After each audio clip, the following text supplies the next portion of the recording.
Números 13, de 1 a 3. O Senhor disse a Moisés: envie alguns homens que espiem a terra de Canaã, que eu vou dar aos filhos de Israel. Envie um homem de cada tribo de seus pais, sendo cada qual chefe entre eles. Moisés os enviou do deserto de Parã, segundo o mandado do Senhor. Todos aqueles homens eram chefes dos filhos de Israel. Agora verso 17.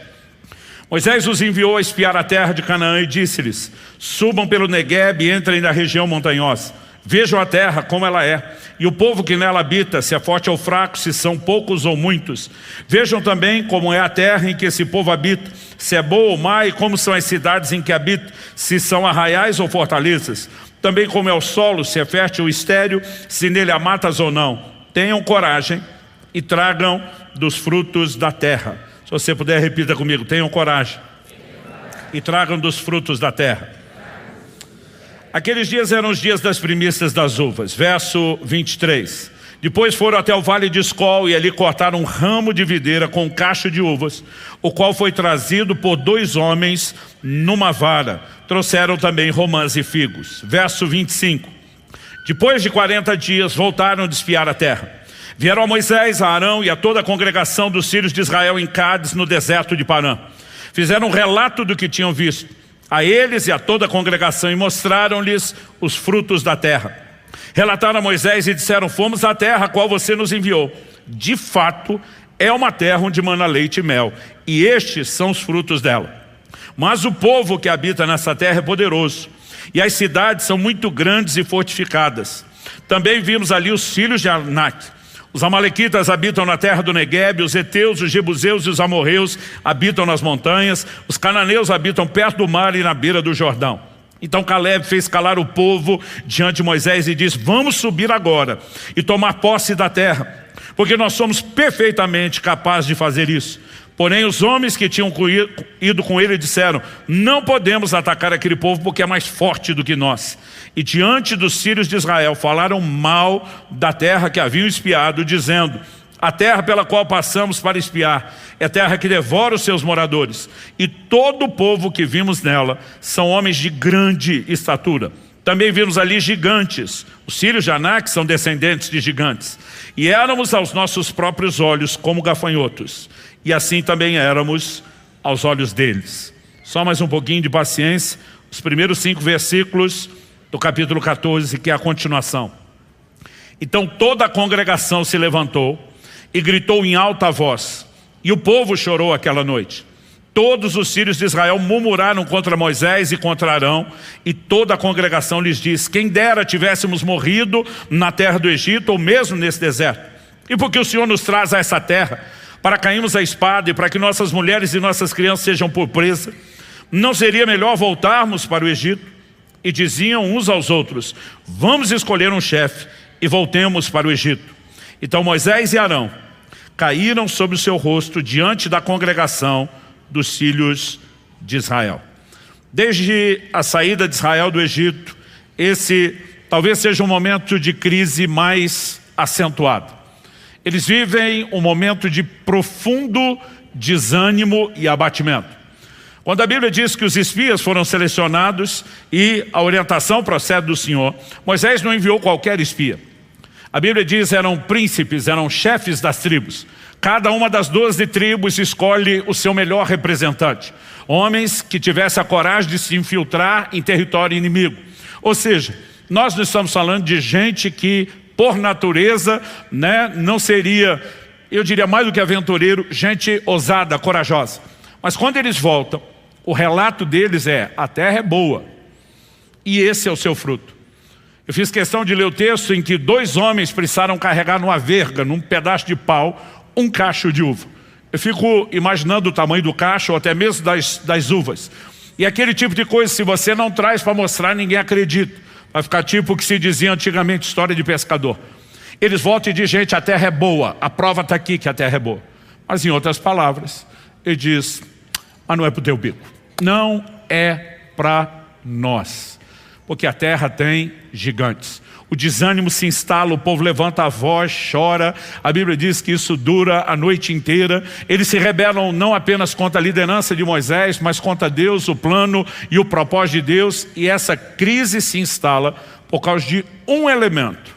a descoberta de que na terra havia gigantes. Então na cabeça deles, ok, a terra é boa. O tempo todo só se falou que a terra era boa e manava leite e mel. Eles dizem, isso é verdade. Só não contaram para a gente um pequeno detalhe. A terra não está lá dando sopa. Ela não só tem gigantes, eles habitam em cidades fortificadas, as cidades estão no alto dos montes, ou seja, nós não podemos conquistá-las. O que me chama a atenção é a surpresa que eles têm somente quando chegam no limiar da terra prometida. Eles estão na iminência de entrar em Canaã, é que Moisés enviou os espias. A pergunta é, como é que esse povo não sabe da existência dos gigantes? Abraão, Isaque, Jacó, os patriarcas, né? Os filhos de Jacó, cujos nomes foram dados às tribos de Israel, todos eles moraram naquela terra. E os gigantes já remontavam aquela época. Ou seja, não era algo que aquele povo, historicamente falando, não tivesse conhecimento ou informação. Agora, o que leva, talvez, de uma geração a outra, a informação se perder? Talvez é quando nós imaginamos que aquilo já é óbvio, já foi falado, deixa de ser comentado e simplesmente a coisa passa. Ou, de alguma forma, se cria desconexões de comunicação. E a gente vê isso acontecer o tempo todo. Quando meus filhos eram pequenos, um dia eles me perguntaram, por que vocês falam caiu a ficha? Eu fui explicar, não, para dizer entender. Eu falei, não, o significado a gente entende, mas por que usar a expressão de caiu uma ficha para falar disso? Eu tive que explicar, olha, teve uma época que não tinha telefone celular, que a maioria de nós não tinha nem o finado telefone fixo de casa, a gente dependia de telefone público, as ligações eram feitas com crédito e o crédito era feito da forma de ficha. E só quando completava a ligação que você ouvia o barulho da ficha caindo, né, coletando, era o nosso jeito de dizer, completou a ligação. E eles ficam olhando com a cara assim, que dó da vida que vocês viviam. Né? Mas você percebe que tem coisas que para nós são tão simples, e de uma geração para outra já existe um hiato, né, nessa comunicação. Nós podemos ficar aqui pensando e especulando qual foi a razão pela qual se deixou de falar da presença de gigantes. Todo mundo sabia que eles voltariam para a terra de onde saíram. Deus tinha feito promessas aos pais desde o início. José, antes de morrer, diz, olha, quando Deus certamente há de visitá-los e vai fazer vocês voltar. Quando voltarem, leve meus ossos daqui. Eu não quero ficar sepultado aqui, não quero meus restos sepultados aqui. Eu quero que vocês me levem. Todo mundo tinha expectativa de que um dia voltaria. E sabiam qual era o lugar de onde saiu. Mas por que é que eles não têm essa informação? A verdade é que a gente pode especular vários motivos e não vão poder dizer nada com certeza, com convicção. Mas a pergunta é, por que é que Deus, que sabe que eles não estão cientes, não fala nada no assunto? E esse é o primeiro tópico da minha abordagem, né? O silêncio de Deus sobre o assunto. Porque Deus não falou nada a respeito desses gigantes. Desonestidade? Evidentemente que não. Isso não cabe no caráter de Deus e nem no padrão de comportamento dele. O próprio Deus tinha dito a Abraão, Gênesis 15, de 13 a 16, diz, então o Senhor lhe disse, fique sabendo com certeza que a sua posteridade será peregrina em terra alheia, será reduzida à escravidão, será afligida durante 400 anos, mas eu castigarei a nação que os escravizar, depois eles sairão com muitas riquezas, você irá para junto de seus pais em paz, será sepultado em boa velhice, na 4ª geração voltarão para cá, porque a medida da iniquidade dos amorreus ainda não se encheu. Deus fala com Abraão muito tempo antes, eu prometi a terra, eu vou entregar a sua descendência, mas não posso fazer já. Porque para eu tirar dos cananeus, dos amorreus e entregar você, eu tenho que chegar à medida plena do juízo. E a medida da ira deles não se encheu. Deus diz, eu vou dar séculos de longanimidade e oportunidade. Mas o Deus onisciente sabe que eles não vão se arrepender. Deus diz, quando der o limite eu vou julgá-los. Nesse interim, a sua descendência sai daqui, vai se multiplicar em outro lugar, escravizar. Deus tem uma política de honestidade. Não dá para dizer que Ele está escondendo o jogo. Mas no mínimo, nós temos que admitir que houve um gerenciamento de informação. Porque o detalhe dos gigantes não foi valorizado. Quando eu olho para a Escritura, e eu gosto muito de ler e estudar a Bíblia procurando aquilo que é recorrente, aquilo que é um padrão. Isso é um hábito meu, uma coisa que particularmente me fascina, né? Conseguir encontrar ao longo das Escrituras o padrão da revelação. a gente percebe que Jesus agia da mesma forma. Ele foi muito honesto conosco a respeito daquilo que nós enfrentaríamos depois da conversão. Em Mateus 13, na parábola do semeador, onde ele usa a alegoria de uma semente que cai em solo rochoso, na hora de interpretá-la, versos 20 e 21 de Mateus 13, ele diz: o que foi semeado em solo rochoso, esse é o que ouve a palavra e logo a recebe com alegria, mas ele não tem raiz em si mesmo, sendo de pouca duração. Quando chega a angústia ou a perseguição por causa da palavra, logo se escandaliza. Jesus está dizendo: vai ter um monte de crente inocente, feliz e empolgado de ter recebido a palavra, que não tem estrutura para aguentar a angústia e a perseguição que vem depois. Jesus está sinalizando: vai ter problema. Em João, no capítulo 16, no verso 33, ele diz: no mundo tereis aflições.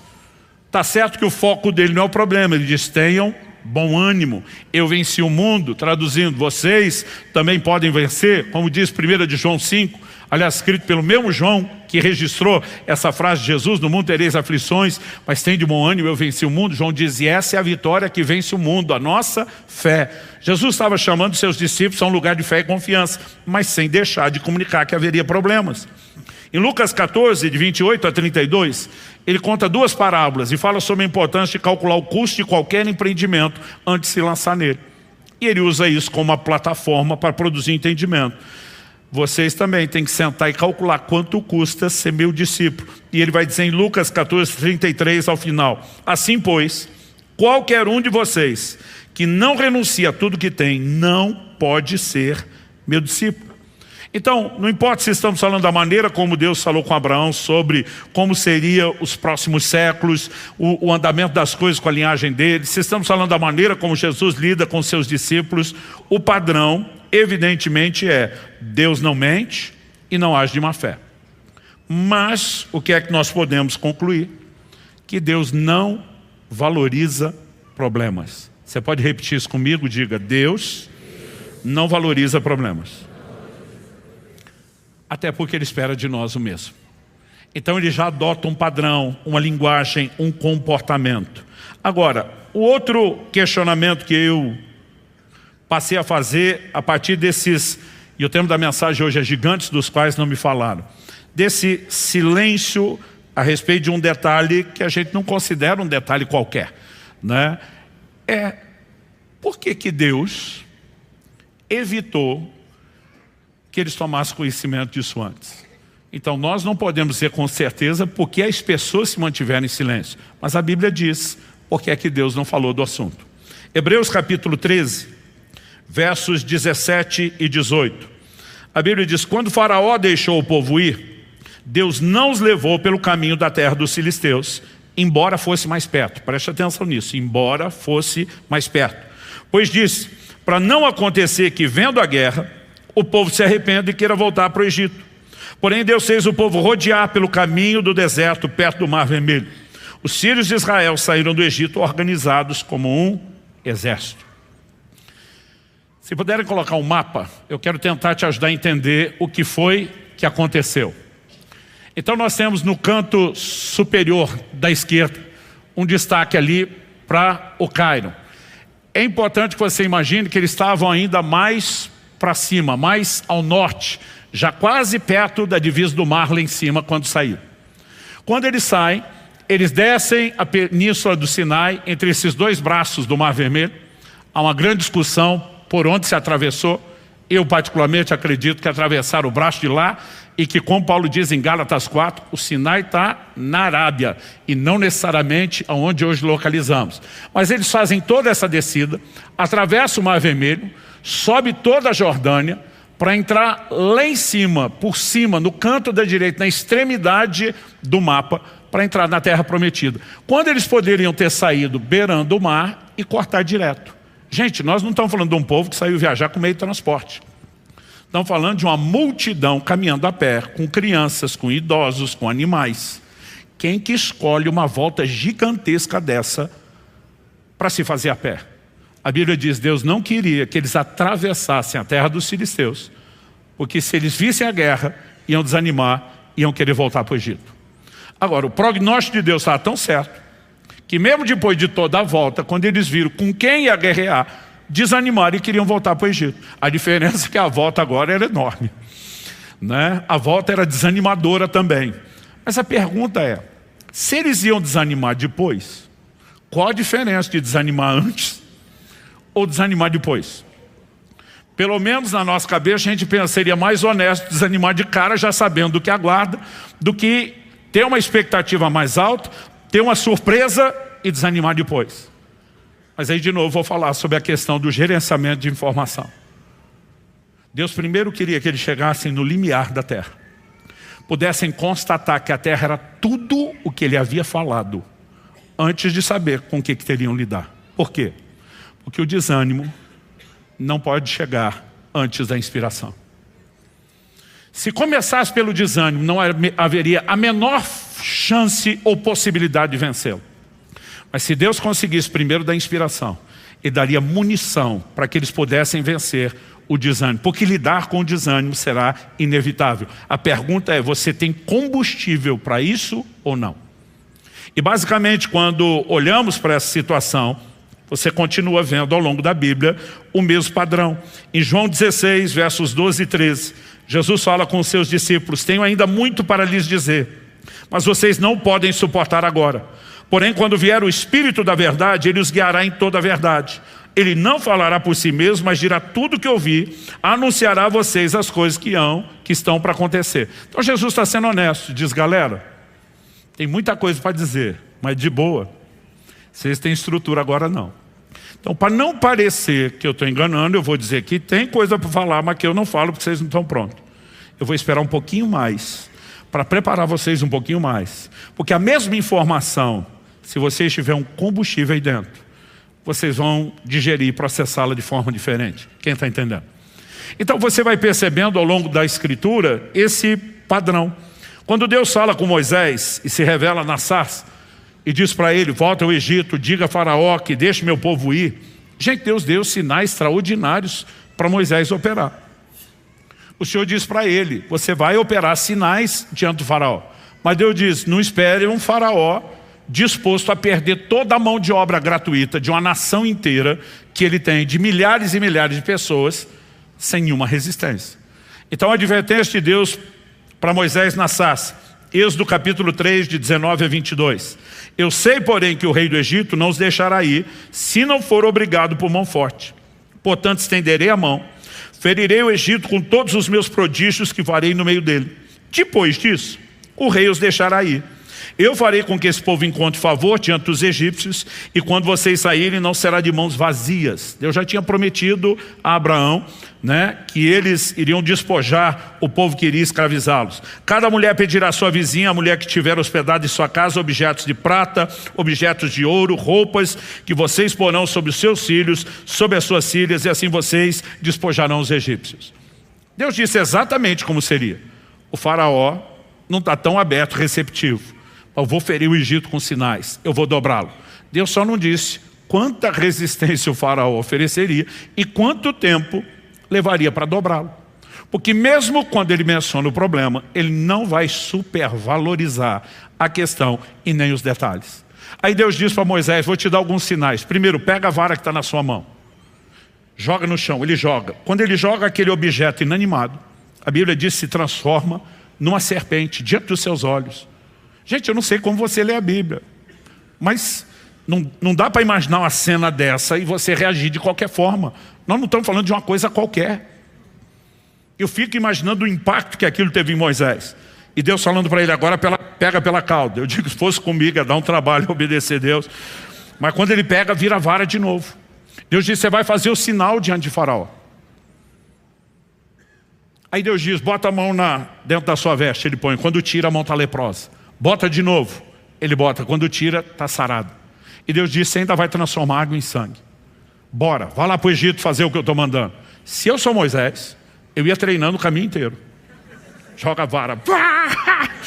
Pega, vira a vara de novo. Uhul! Agora, eu fico imaginando a expectativa que eu estaria de enfrentar o faraó. Sou enviado de Deus. Olha o sinal que ele me deu. Quando Moisés fez isso, a Bíblia diz que os magos de faraó fizeram a mesma coisa. A mesma coisa. Eu imagino Moisés pensando, eu vou chegar arrasando. E os caras jogam as varas dele também e viram. Outro dia alguém falou, não, pastor, é que o Egito tinha artes de magia, né, de ocultismo profundo. Eu falei, e o Moisés foi criado na corte do faraó. Você acha que ele não sabia o que rolava lá? Se fosse uma coisa comum, a hora que Deus deu o sinal, ele ia falar, Deus, qualquer mago do faraó faz isso. Ele vai acreditando que vai arrasar, mas chega lá e é surpreendido por algo que ele não está esperando. A diferença, diz a Bíblia, que a vara de Moisés transformada em serpente engoliu a dos magos. Porque não importa o que Satanás tenta imitar dos sinais de Deus, os de Deus sempre vão prevalecer. Mas sabe, a resistência vai crescendo. O faraó diz, ninguém vai a lugar nenhum.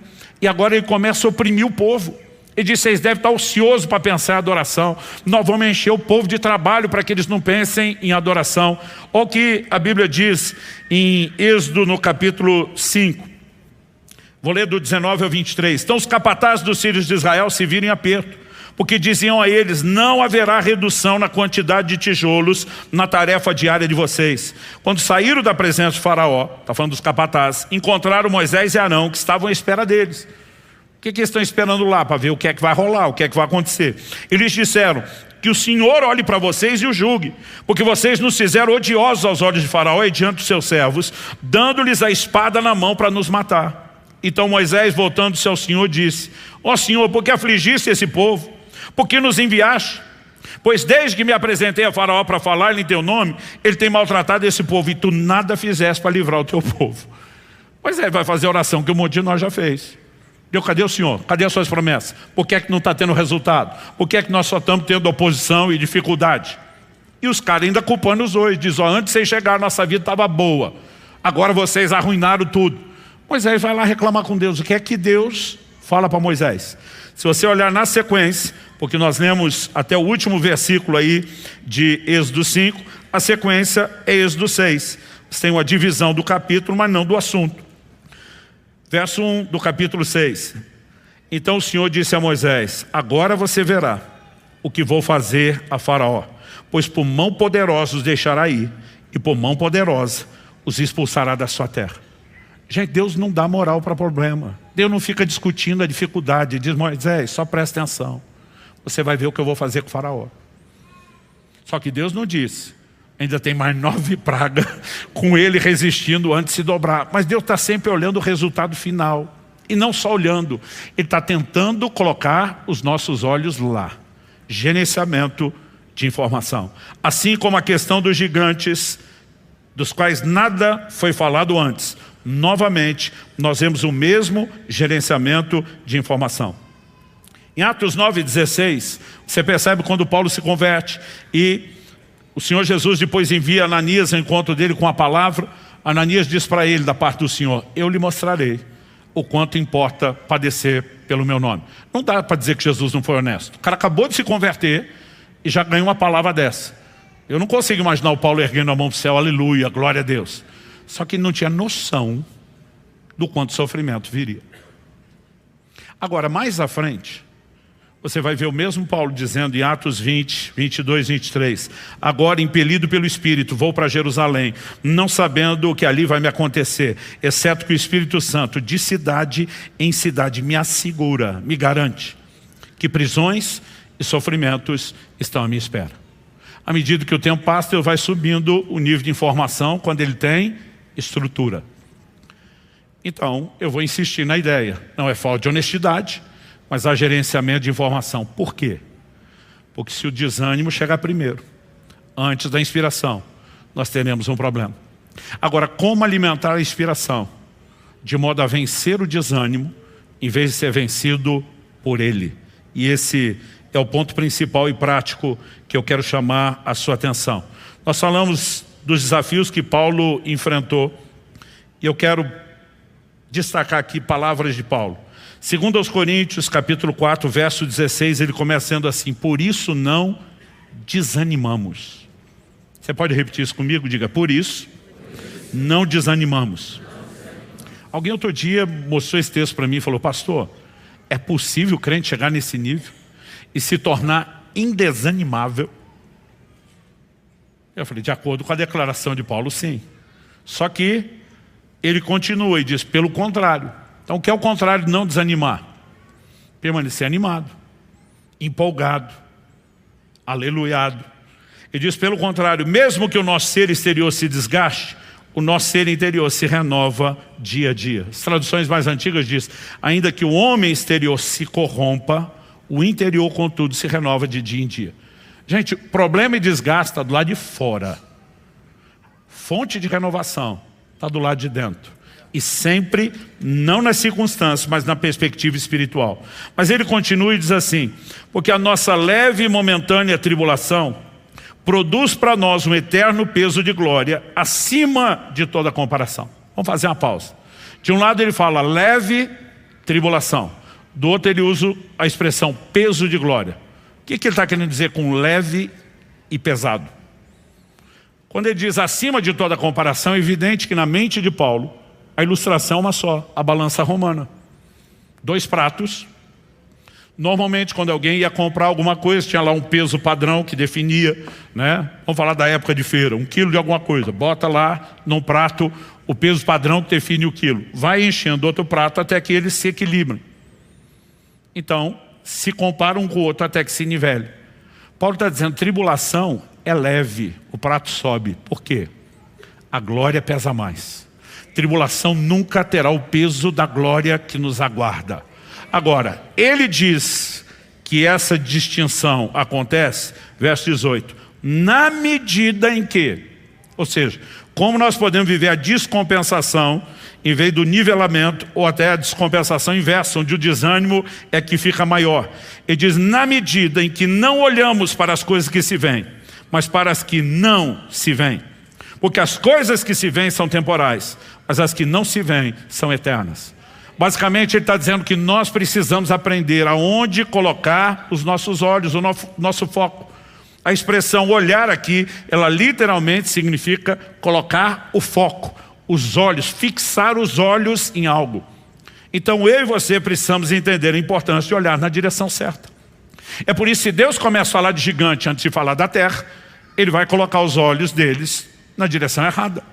É por isso que se o Senhor simplesmente vai falando daquilo que eu e você vamos passar antes de nos preparar com combustível de inspiração, nós vamos animar. Agora, quando ele diz fixando os olhos, colocando os olhos não nas coisas que se veem, ele está dizendo que o cristão não deveria ser guiado pela circunstância. Por que não? Ele diz porque as coisas que se veem são temporais.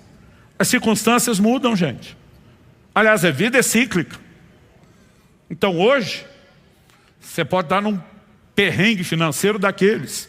E amanhã você pode estar com as mãos erguidas, agradecendo a Deus porque virou o jogo, né? E você vai estar nadando de braçado na provisão. Hoje você pode estar com conflitos familiares desgastantes. E amanhã você pode estar sendo um grande testemunho de uma restauração familiar extraordinária. Hoje você pode estar enfermo e amanhã pode estar testemunhando que Deus te curou. As circunstâncias são temporais e mudam. Mas o inverso também é verdadeiro. Hoje você pode estar bem de saúde e amanhã pode estar na briga. Hoje você pode estar bem financeiramente, amanhã vai estar enfrentando o perrengue. Hoje a casa pode estar bem e o desafio virá amanhã. Mas quando isso surgir, continuará sendo cíclico, porque as circunstâncias são temporais. Agora ele diz, nós vamos fixar os olhos naquilo que não se vê com o olho natural. Só se vê por fé. Fé é baseada no quê? No que Deus diz. E aquilo que Deus diz é imutável. São verdades absolutas. E nós precisamos aprender a olhar na direção certa. Quem está entendendo? O profeta Jeremias diz em Lamentações 3:21, eu quero trazer à memória aquilo que me dá esperança. Ele está dizendo, eu preciso pensar no que me enche de esperança e não no que me rouba a esperança. Quando eu e você focamos só no problema, o desgaste é inevitável, o desânimo é inevitável. Mas para dizer não desanimamos, nós vamos precisar aprender a olhar na direção certa. Paulo, ele, em outras palavras, está nos ensinando que o realismo dos problemas não pode suprimir a esperança. Não quer dizer que nós vamos fantasiar e fingir que não tem problema. Mas em Romanos 8:18 ele diz, porque para mim tenho por certo que os sofrimentos do tempo presente não podem ser comparados com a glória que nós há de ser manifesta. Ele está dizendo, não vou fingir que não tem, mas não pode comparar com o que nós vamos desfrutar em Deus. Então, eu e você precisamos da perspectiva correta. Quando falamos a respeito de qualquer área da vida, gente. Nós vamos lidar com gigantes dos quais não nos falaram. A pessoa sonha com um dia ter os seus negócios e pode estar ali, prosperando. Ele vai começar a enfrentar circunstâncias que ele não tem noção, né, que vão surgir. Porque não depende só de você. Daqui a pouco é uma crise nacional, daqui a pouco é uma crise internacional. E sabe, é interessante como muitas dessas coisas a gente vê que Deus não faz questão nenhuma de ficar dando detalhes. Eu não conheci ninguém, conectado com ninguém, que conheça ninguém, de todo o ciclo de profetas, né, que a gente tem contato no país e fora dele, que tivesse recebido de Deus qualquer informação detalhada sobre o que nós teríamos na pandemia. Todo mundo tinha coisas vagas. Por exemplo, dezembro de 2018, nós terminamos um processo de quase 8 anos de transição. Os pastores Marciano e Adriana assumiram a liderança da igreja. Um dos propósitos principais, apesar de eu não deixar de estar aqui, era atender um outro tipo de chamado e estar um pouco mais fora. Então, eu lembro que a nossa conversa com os líderes, olha, eu vou continuar servindo vocês, ministrando, é a minha igreja, mas vocês vão ter um pastor local presente, porque eu vou estar cada vez mais ausente, principalmente durante a semana. Em 2019 eu viajei como nunca tinha viajado na vida. Mas quando começou o ano, eu organizei toda a agenda e estava planejando isso com a minha esposa, eu falei para ela, amor, 2020 eu paro. Ela olhou para mim e falou, o quê? Eu falei, 2020 eu não vou viajar. Ela falou, faz anos que você está transicionando para atender o chamado. Eu falei, mas 2020 não vai rolar.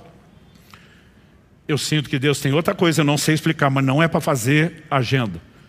Descobri depois que se tivesse feito a agenda ia parar do mesmo jeito. Todos nós tínhamos percepções de coisas diferentes.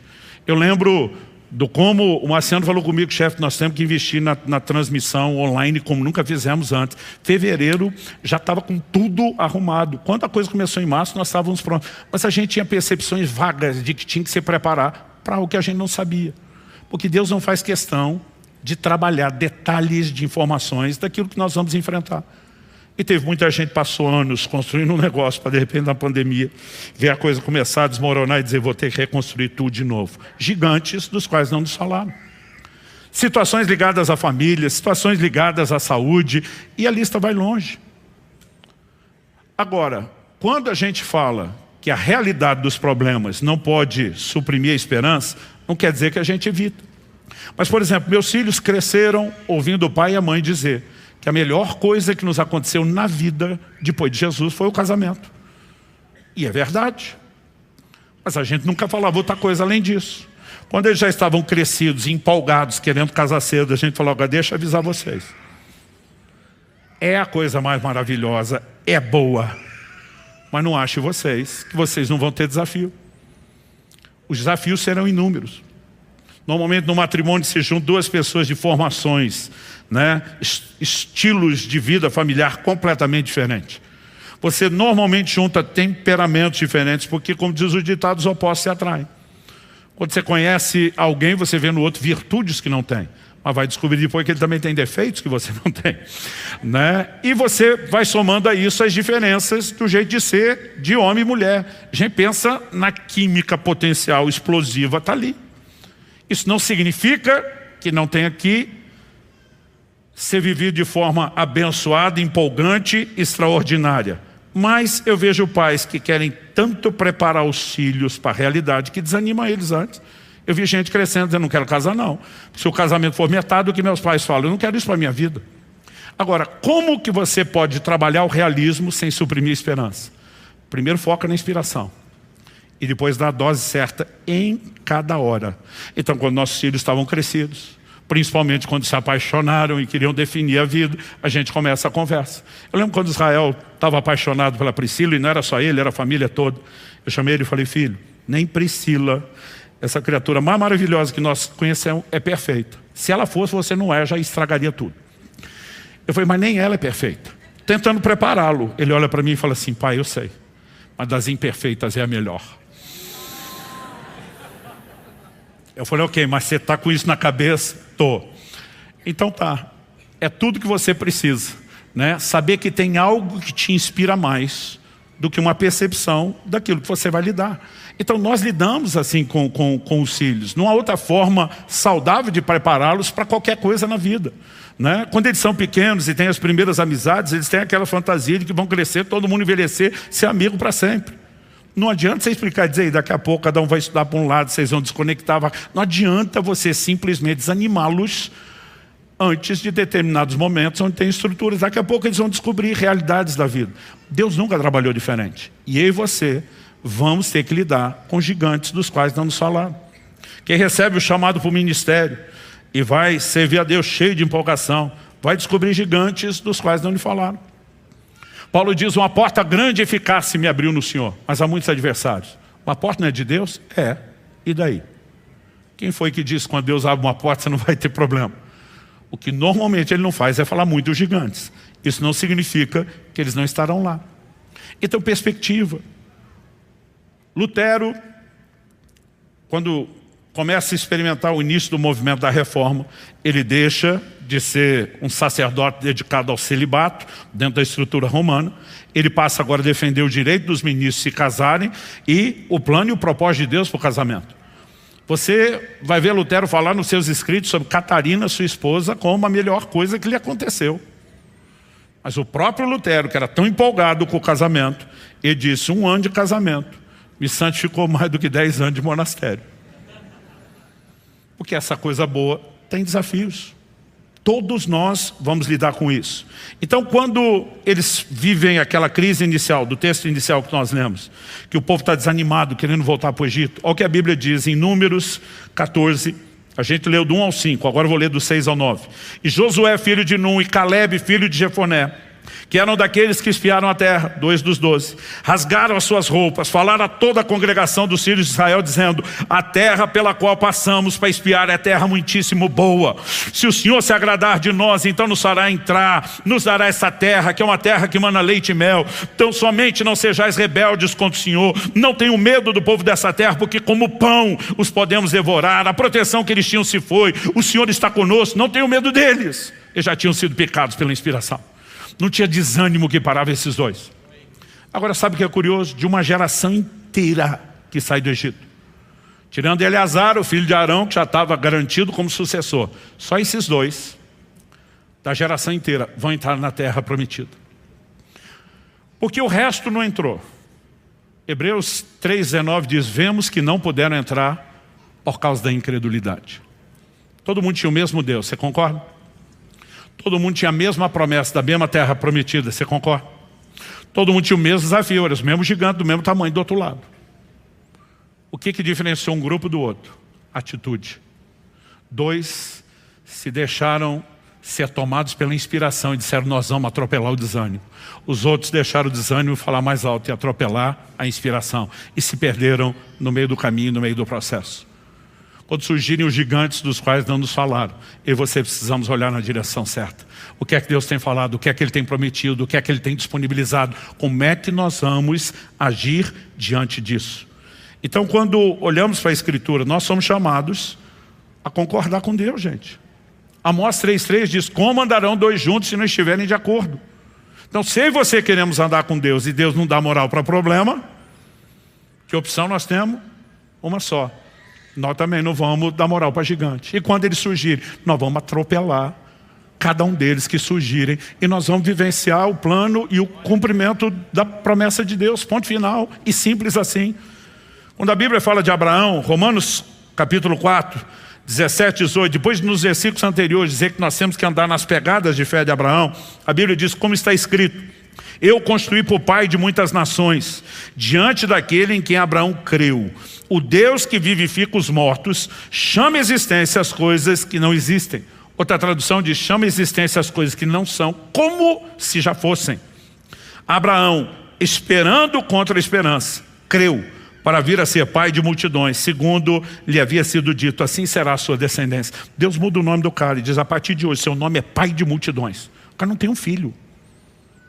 Ele está dizendo, o que eu sou não é o que as circunstâncias dizem que eu sou. O que eu sou é o que Deus diz que eu sou. E a Bíblia diz que ele crê contra a esperança. E daí que não tem perspectiva? Ele não está baseando a fé em probabilidade humana. Ele está dizendo, eu tenho promessa. Eu creio no Deus que vivifica os mortos, no Deus que faz qualquer coisa. Não há limites para Ele. E quando a gente se move nesse nível, nós nos tornamos herdeiros das promessas e podemos escrever uma história completamente diferente. Precisamos aprender a olhar na direção certa. Eu, durante muito tempo, descobri que se a gente ficar focado no problema em vez de na solução, nós não vamos a lugar nenhum. Não importa se estamos falando de relacionamentos. Tem gente que só fomenta, só discute, só fermenta os mesmos problemas, em vez de tentar superar. Não tem relacionamento que seja saudável ou agradável dessa forma, gente. Mas quando falamos de qualquer desafio, mesmo quando vamos falar de liderança, durante muitos anos, eu estava à frente do presbitério.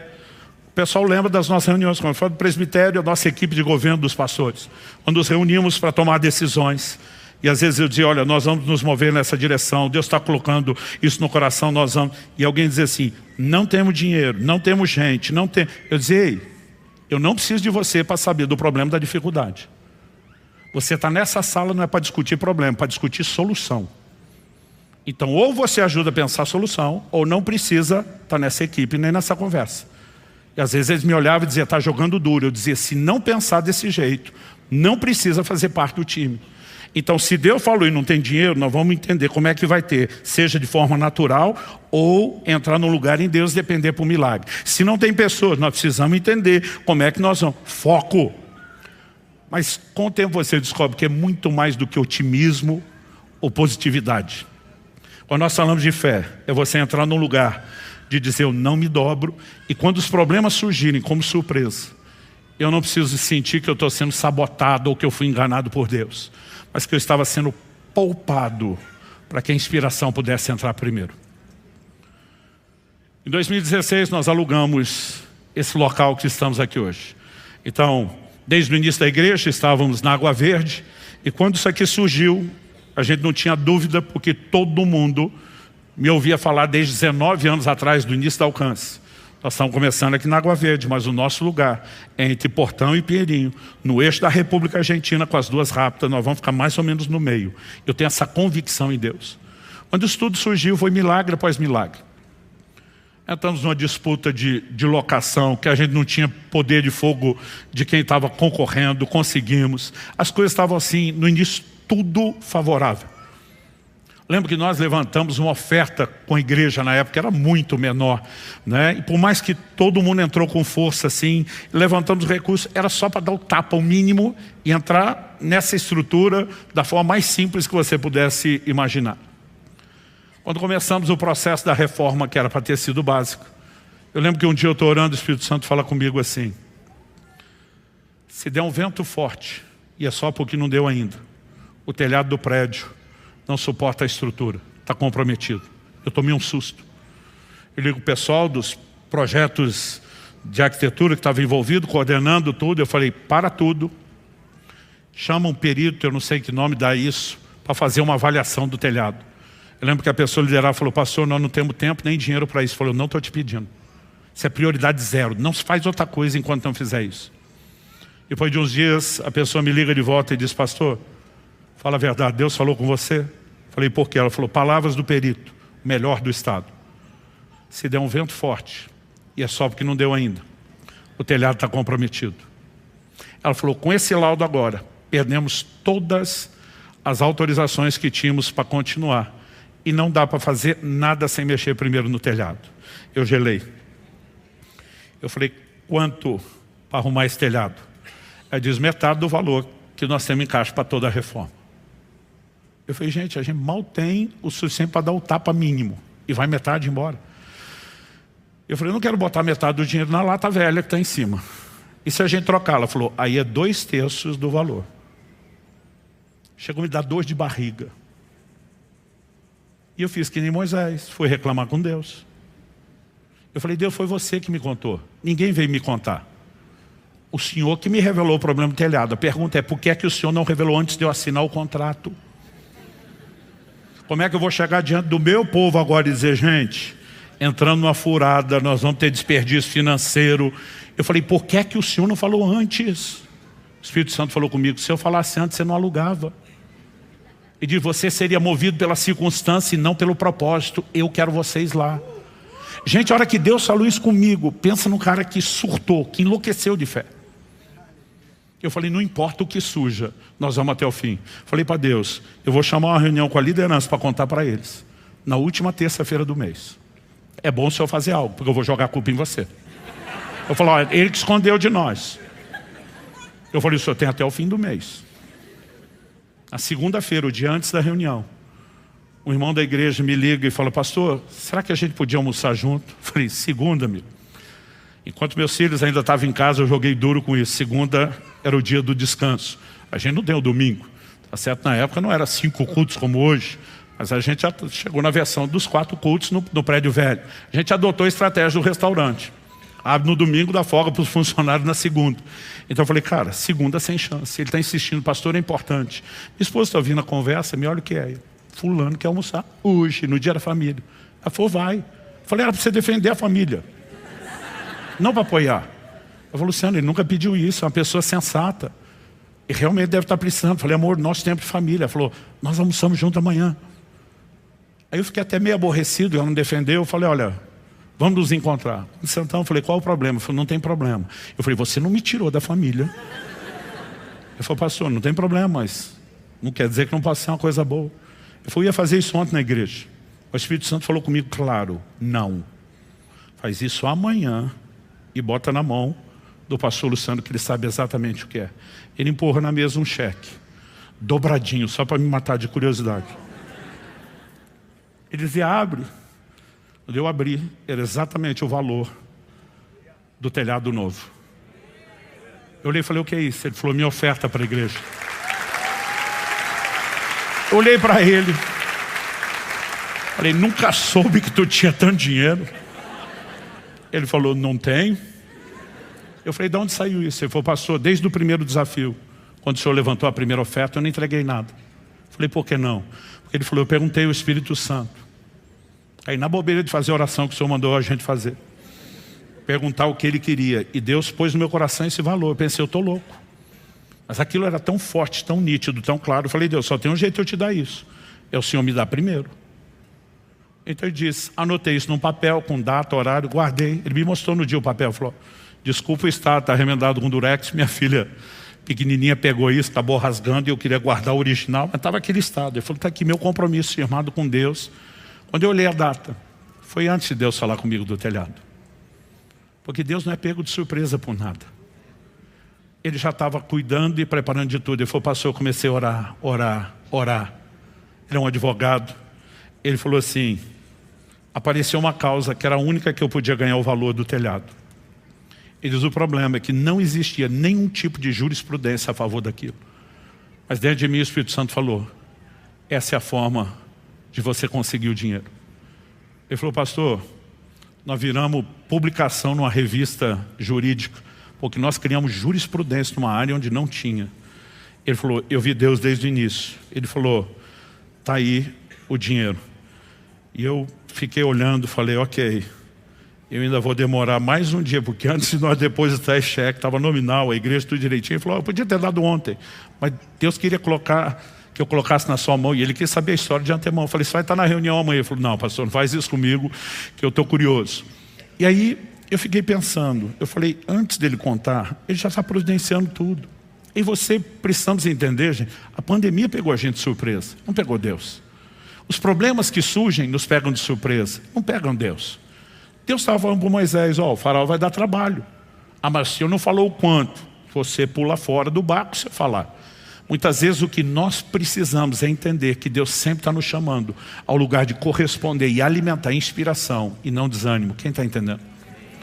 Eu vim hoje te dizer, se você acha que todos os gigantes já apareceram, você está enganado. Você ainda vai ter mais surpresa. Vão continuar surgindo em áreas diferentes da sua vida, gigantes dos quais não te falaram. Mas quando eles aparecerem, não deixe eles atropelar a sua inspiração e te arrastar para o desânimo. Você vai atropelá-los. Você vai dizer, eu vou confiar em Deus, eu vou me posicionar, eu vou entrar no lugar correto. Quem está entendendo? Vamos ficar em pé para parecer que está acabando? Eu tenho aprendido com o tempo a falar e focar menos nos problemas. e alimentar no nosso coração uma percepção. Nós servimos a um Deus de intervenções. É lógico que não tem que espiritualizar tudo. Às vezes tem questões que são práticas, que nós podemos nos organizar e preparar, mas há outras que nós temos que confiar no Senhor. Um profeta chamado Ágabo é usado por Deus para anunciar que viria uma grande fome, uma grande crise, que atingiria em especial a Judeia. A fome nem tinha chegado. Quando os irmãos souberam que o foco da crise seria a Judeia, eles entendem por que é que Deus está falando isso. Deus não é fofoqueiro. Ele não espalha informação só por espalhar, ele sempre tem propósito. Eles entendem que Deus está nos chamando para participar. Então uma grande mobilização começa a ser feita com muitas igrejas para separar recursos. Antes da crise chegar, Deus já estava providenciando tudo que os crentes da Judeia iriam precisar. Os gigantes que ainda vão aparecer vão ser surpresos para mim e para você, mas não para o Deus que está cuidando da minha e da sua vida. Deus sabia que um dia Mardoqueu, o tio de Esther, seria perseguido por Amã. E antes disso já preparou toda uma situação. O permite descobrir uma conspiração contra o rei, entregar, ter todos os registros. Ninguém agradeceu. Parecia... E tem horas na minha e na sua vida, tem coisa que a gente faz, você fica se perguntando, valeu a pena. Mas aquele crédito ficou guardado para ser usado na hora certa. Há um Deus cuidando de mim e de você. E basicamente o que ele está dizendo é, não olhe para o gigante. Não deixe eles desanimar você. Olhe para a terra que eu prometi. Se encha da inspiração. E vamos junto conquistar aquilo que nos aguarda. Você recebe essa palavra em nome de Jesus?